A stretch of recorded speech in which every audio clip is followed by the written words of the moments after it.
Details చూద్దాం. నీలిమ, ఇవాళ సార్వత్రిక ఎన్నికల రెండో దశ పోలింగ్ జరగనుంది. మొత్తంగా 13 రాష్ట్రాల్లోని 89 స్థానాలకు ఇవాళ పోలింగ్ జరగనుంది. ఇప్పటికే మొదటి ఫేజ్ పూర్తయింది. అలాగే పోలింగ్ కూడా ఇప్పుడిప్పుడే మొదలవుతున్నట్టుగా మనకి సమాచారం అందుతోంది. దీనికి సంబంధించి ఈసీ అన్ని ఏర్పాట్లు కూడా చేసింది. చూద్దాం, సార్వత్రిక ఎన్నికల రెండో దశ పోలింగ్ ఇవాళ జరగనుంది. ఒకవైపు ఎండలు మండుతున్నప్పటికీ ఓటింగ్ కు సంబంధించి అన్ని ఏర్పాట్లను కేంద్ర ఎన్నికల సంఘం పూర్తి చేసింది. కేరళలోని మొత్తం 20 సీట్లతో సహా ఈ విడతలో 13 రాష్ట్రాలు, కేంద్ర పాలిత ప్రాంతాల్లోని 89 స్థానాలకు పోలింగ్ నిర్వహించనున్నారు. తమిళనాడులో తొలి దశలోని ఎన్నికల ఘట్టం ముగిసింది. ఈసారి కేరళ, రాజస్థాన్, త్రిపురలో కూడా పూర్తవనుంది.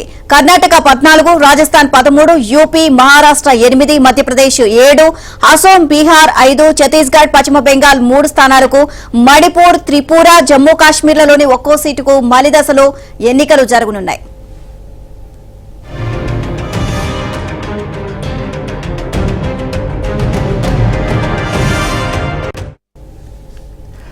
కాంగ్రెస్ అగ్రనేత రాహుల్ గాంధీ వయనాడ్, ఆ పార్టీ కీలక నాయకులు కేంద్ర మాజీ మంత్రి శశి థరూర్ తిరువనంతపురం, కేసీ వేణుగోపాల్ అలప్పుల, బీజేపీ తరపున లోక్సభ స్పీకర్ ఓం బిర్లా గుంజాల్, కేంద్ర జలశక్తి మంత్రి గజేంద్ర సింగ్ షెకావత్ జోధ్పూర్ నుంచి పోటీలో ఉన్నారు. కర్ణాటక మాజీ CM JDS chief Kumaraswamy Mandya నుంచి, ఆ రాష్ట్ర డిప్యూటీ సీఎం డీకే శివకుమార్ సోదరుడు డీకే సురేష్ బెంగళూరు రూరల్ నుంచి, ఛత్తీస్గఢ్ మాజీ సీఎం భూపేష్ బఘేల్ రాజ్నంద్గావ్ ప్రజల తీర్పు కోరుతున్నారు. కేంద్ర మంత్రి రాజీవ్ చంద్రశేఖర్ తిరువనంతపురం నుంచి, ప్రముఖ సినీ నటి బీజేపీ నేత హేమమాలిని మధుర నుంచి, విశేష ఆదరణ పొందిన దూరదర్శన్ రామాయణ్ సీరియల్ రాముడు పాత్రధారి అరుణ్ గోవిల్ మీరట్ నుంచి, బీజేపీ యువనేత తేజస్వి సూర్య బెంగళూరు దక్షిణ నుంచి రెండో విడతలో బరిలో ఉన్నారు.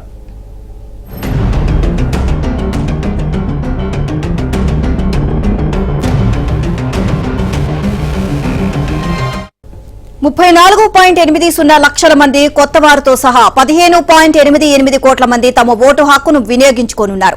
వీరిలో 8.08 కోట్ల మంది పురుషులు, 7.8 కోట్ల మంది మహిళలు ఉన్నారు. 7 విడతలకు గాను 21 రాష్ట్రాల్లోని 102 సీట్లకు తొలి దశలో భాగంగా ఈ నెల 19న పోలింగ్ నిర్వహించారు.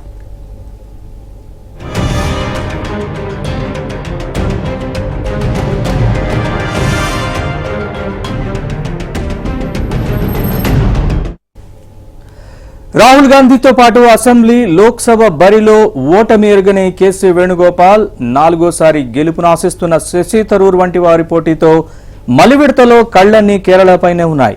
2.77 కోట్ల మందికి పైగా ఓటర్లున్న ఈ రాష్ట్రంలో ఇండియా కూటమిలోని ప్రధాన పార్టీలైన కాంగ్రెస్, వామపక్షాలు నేరుగా తలపడుతున్నాయి.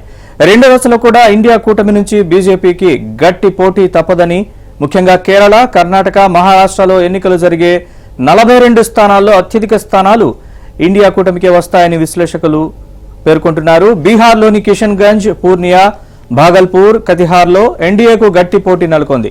యూపీలోని 8 సీట్లలో ఎన్డీఏ, ఇండియా కూటములతో పాటు బీఎస్పీ కూడా రంగంలోకి దిగడంతో ముక్కోణపు పోటీ ఏర్పడింది. కేరళలో బీజేపీకి 1 సీటు కూడా వచ్చే అవకాశాలు లేవని, రాజస్థాన్లో కూడా గతంలోలా 25కు 24 సీట్లు గెలుచుకునే అవకాశాలు లేవని అంచనాలు వెలువడుతున్నాయి. ఇదే అంశానికి సంబంధించి మరిన్ని అప్డేట్స్ మా ఢిల్లీ బ్యూరో చీఫ్ కృష్ణని అడిగి తెలుసుకుందాం. కృష్ణ, రెండో దశ పోలింగ్ నమోదైంది. దీనికి సంబంధించి ఈసీ అన్ని ఏర్పాట్లు కూడా చేసింది. ఓవరాల్ గా అప్డేట్స్ ఏంటి?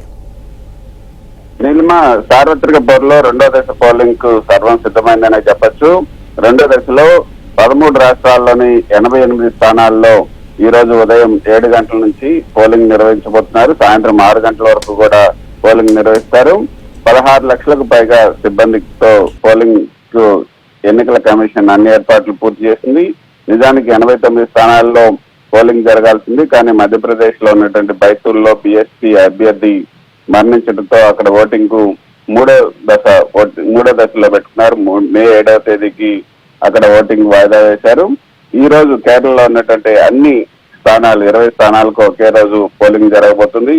2019 సార్వత్రిక ఎన్నికల్లో ఈ రోజు జరుగుతున్నటువంటి ఈ 88 స్థానాల్లో ఎన్డీఏ కూటమికి 56 చోట్ల, యూపీఏ కూటమికి 24 చోట్ల విజయం సాధించాయి.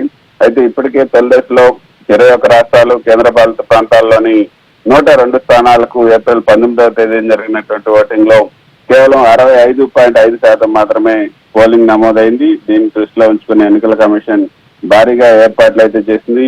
కొన్ని చోట్ల ఎండ వేడిమికి కారణంగా కొన్ని చోట్ల పోలింగ్ సమయాన్ని కూడా పెంచడం జరిగింది. బీహార్ లో 4 నియోజకవర్గాల్లో ఈ పోలింగ్ సమయాన్ని కూడా పెంచడం జరిగింది. ఇంకా రెండో దశ పోలింగ్ లో ఉన్నటువంటి ఈ స్థానాల్లో కేరళలో వయనాడ్ స్థానం నుంచి రాహుల్ గాంధీ, సిపిఐ నాయకురాలు అన్ని రాజా, బీజేపీ నుంచి కె సురేంద్రన్ బరిలో నిలిచారు వయనాడ్ నుంచి. అదేవిధంగా త్రివేంద్రం నుంచి 4వ సారి గెలవాలని శశి థరూర్ ఈసారి గట్టిగా పోటీ పడుతున్నారు. ఆయన పైన కేంద్ర మంత్రి రాజీవ్ చంద్రశేఖర్ రంగంలోకి దిగారు. ఇక కర్ణాటకలో బెంగళూరు సౌత్ లో బీజేపీ నేత తేజస్వి సూర్య కాంగ్రెస్ నాయకురాలు సౌమ్యారెడ్డితో పోటీ పడుతున్నారు. ఉత్తరప్రదేశ్ నుంచి హేమమాలిని, అరుణ్ గోయల్ పోటీ చేస్తున్నారు. కేంద్ర మంత్రి గజేంద్ర సింగ్ షెకావత్ జోధ్పూర్ నుంచి ఈసారి 3వ సారి పోటీ చేస్తున్నారు. అక్కడ 3వ సారి కూడా గెలిచి హ్యాట్రిక్ సాధించాలనుకుంటున్నారు. ఇక స్పీకర్ ఓం బిర్లా, డికే సురేష్, కాంగ్రెస్ నేత డికే సురేష్, కర్ణాటక మాజీ ముఖ్యమంత్రి హెచ్డి కుమారస్వామి, ఛత్తీస్గఢ్ మాజీ ముఖ్యమంత్రి భూపేష్ బఘేల్,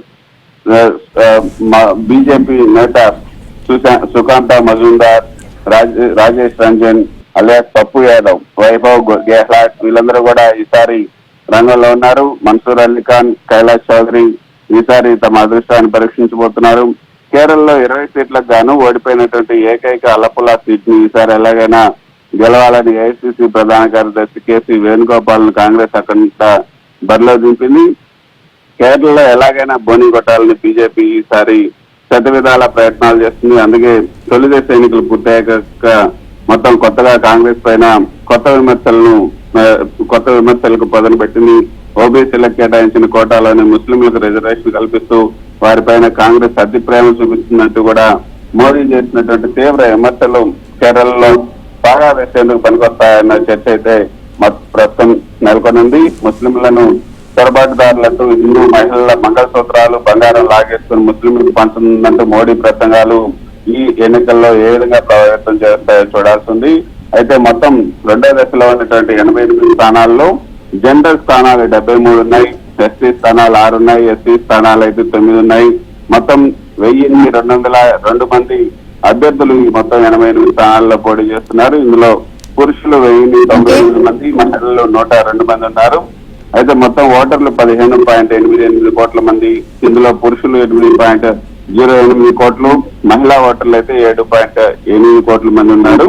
సో తొలిసారి ఓటర్లు 34.8 లక్షల మంది ఈ యొక్క తమ ఓటు హక్కును వినియోగించుకోబోతున్నారు. ఈ మొత్తం 88 స్థానాల్లో 1,65,000 పోలింగ్ స్టేషన్లు అయితే కేంద్ర ఎన్నికల సంఘం ఏర్పాటు చేసింది. ఇప్పుడే 7 గంటలకు పోలింగ్ ప్రారంభమైంది. సాయంత్రం 7 గంటల వరకు కూడా దీనికి సంబంధించినటువంటి పోలింగ్ జరిగే అవకాశం ఉంది. Right, thank you Krishna.